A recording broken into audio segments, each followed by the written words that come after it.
make a move in the ring. You can hit me with a word you fling.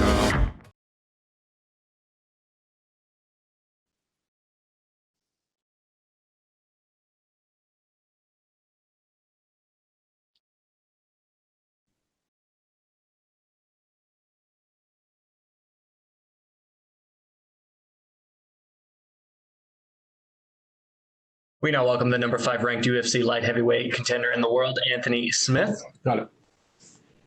Anthony, thank you for the time today, sir. No worries. How are you? I'm excellent. How are you? I'm good, man. In the dream.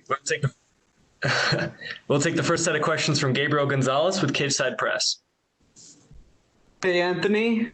How are you doing? I'm good, man. What about you? I'm living. Exactly. It really does, man. I mean, let's get right to it. It's about to be a very busy month at light heavyweight. Is there more pressure to go out there and really get one of those signature finishes so you could be in the conversation? And fortunately for me, I tend to perform better when there's a lot of pressure on. Obviously, I would love to get that John fight back. So this is kind of a double-edged sword. It definitely opens up a lot of parity and fun conversations and different matchups, and brings a little bit more excitement to the division. But let's not forget that it's bringing more excitement to the division because there's a lot more unknown. John Jones kind of was the staple in the division, and people just assumed he was always going to win. So unfortunately, it gets more exciting when nobody knows really who's going to win. For sure, I understand that. I want to shift gears. On top of fighting and working as an analyst, I know that you're kicking off your new podcast with Laura Sanko. Can you just talk about what it's like to have that platform and work on a program like that with a mind like her? It's been amazing, man. We kind of got backed up a little bit just with her busy schedule and then me taking this fight. So we're going to be firing that back up as soon as I'm done here. But it's been fun. I've known Laura for a long time. We kind of came up in the same scene together. A lot of the fans and stuff that don't know, but Laura was quite the fighter herself in her fighting days. So we're both Midwest fighters. We grew up a couple hours from each other. And she's got an incredible mind for the sport. She's really, really good at what she does. She's a great reporter, but she's also a good host. She directs the conversation really well and keeps me on track. A bad habit of rambling and bouncing from topic to topic. So she does a good job of keeping a leash on me and keeping me focused. And yeah, it's along with being an analyst and fighting it's going to be kind of cool to kind of build my own baby, all by myself and just her and I building something that's just ours. And it's fun. There's less direction. We can kind of take it where we want. If there's not a lot of fight stuff to talk about, we can ramble about, mom and dad life and families and, just funny stuff that I think that a lot of people want to get a perspective on that we don't typically get to give working as analysts or reporters. Like sometimes people are just curious what we do day to day. So I think it'll be a lot of fun. Looking forward to hearing even more coming soon. To get back to the division, Aleksandar Rakic, a tough guy. A lot of people feel like he should still be on his win streak. What does he bring that makes him so dangerous? He's got a couple things that make him pretty dangerous. I think for me, the thing that makes him most dangerous are his intangibles. He really believes in himself. He's confident. He's got a chip on his shoulder. He believes in his power.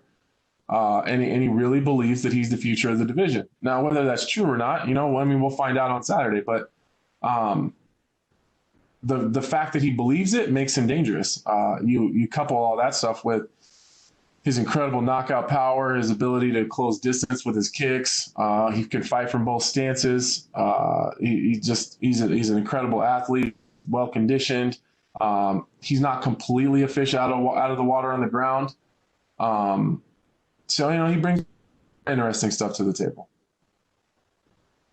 Finally, talking about the title picture, I think a lot of people see it as the upcoming fight, Santos versus Glover. Probably that one gets the next top the next shot at the title. For yourself, do you see yourself fighting another one of these guys before getting back to the belt if you win on Saturday? It's a possibility. I would think it's going to take me no more than two. Rakic and one more. But if Glover and Thiago get into a snooze fest, or the winner gets injured, or something like that, it really depends on who wins that fight. If Glover wins that fight, if I'm being very honest with you guys, I will sit down and wait my turn and go do what I got to do to get my title shot. You won't hear a lot from me arguing about getting a shot over Glover, not just because he just beat me, but just he's done enough. He's done enough. So I'll keep my loud mouth shut. If it's Thiago, then there's a small argument there. I would have more wins than he had since his title fight. He would also argue that he won that fight. I have the more high-profile win that's also a finish, would be over Alexander Gustafsson. But I also had the hiccup with the Glover fight. But who knows? Who knows? If it's Thiago, there's a somewhat of an argument there. If it's Glover, I'll sit down and shut up. Appreciate it, Anthony. Good luck. Thank you. And we'll take our next set of questions from Augusto Niez-Gay with Somos MMA. Hi, Anthony. How are you? I'm good. My first question is, this will be your second fight during the pandemic, but the first one in the Apex. What do you think about the smaller octagon? Is something that you take into account when you make your fight plan? No, not at all. I know for a lot of guys that the smaller cage does make a difference, and I can absolutely see how that's the case. But I've actually fought in smaller cages than the one that's in the Apex before. So I think a smaller cage benefits me anyways. I'm kind of the in-your-face, walk you down, get dirty type of fighter. So the shorter the distance I got to go, the better for me. He's the one that wants to stay long and fight from the outside and be rangy. And so if there is a benefit or a disadvantage in the smaller cage, I'm one that will benefit. And Anthony, which aspects do you consider to be the key for winning? Without getting too much into my game plan, it's just being technically sound and not losing my temper.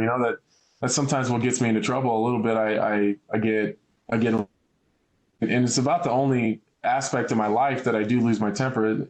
It's all anyone can do to even get me frustrated in regular day-to-day life. I'm just usually a pretty happy-go-lucky guy, but for whatever reason, I have kind of a hair trigger when it comes to controlling my temper in the octagon. So I just got to stay technical and stay focused. I think with a guy like Aleksandar Rakic being so dangerous, it makes it a lot easier to stay focused the whole time because you can't make any mistakes with a guy like that. So that's really what it comes down to. Just being myself and being technical and just not making any mistakes and staying focused for 15 minutes.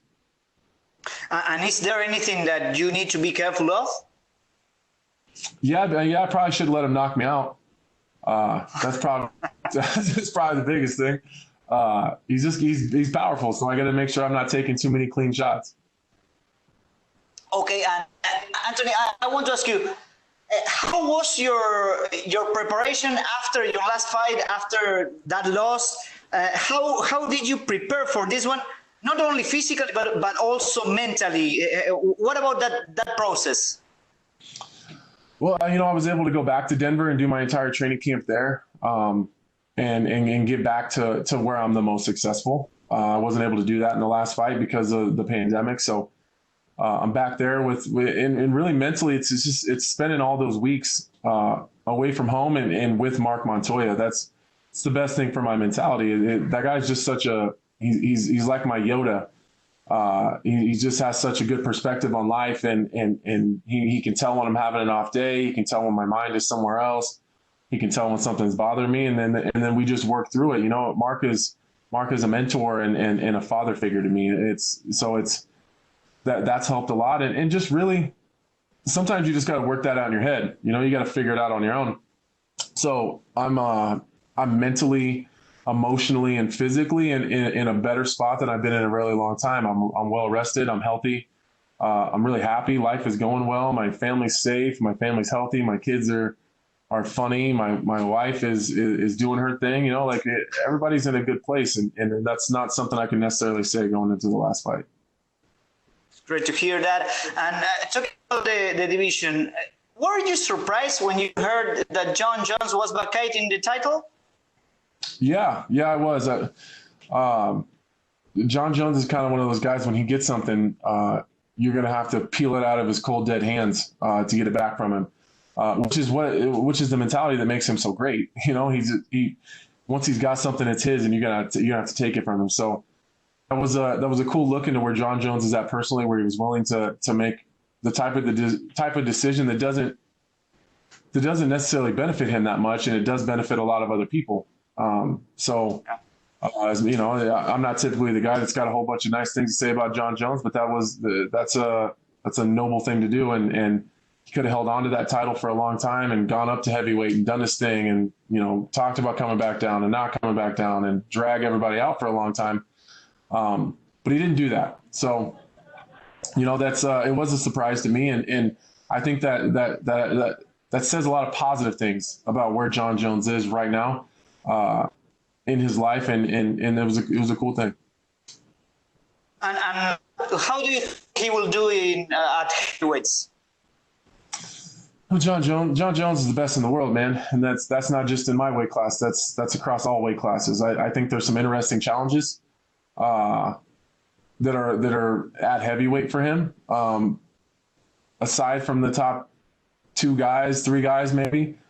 I think John Jones does whatever he wants to any other heavyweight in the division. I think, your guys like Francis Ngannou, Curtis Blades, Stipe. I think those guys create some interesting problems for him. Just some of them in size, some of them in power and mobility. So some of them in just their body types, and some of them in their skills. And I think those three guys create some interesting problems for him.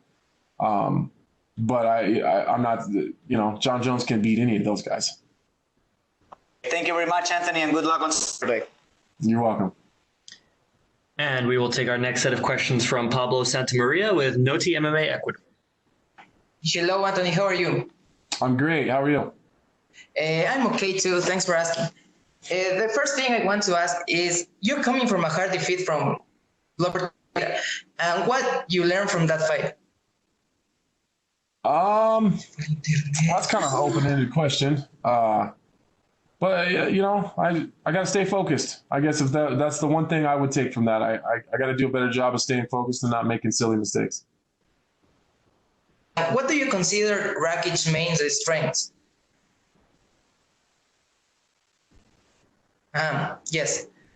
I would say his size and his mobility and power. He moves like a middleweight, but he's every bit of a light heavyweight as you can get, and he's extremely powerful. Those are the top three things that make him dangerous. Okay, and with John leaving the category, where do you think a victory over Rakic puts you in?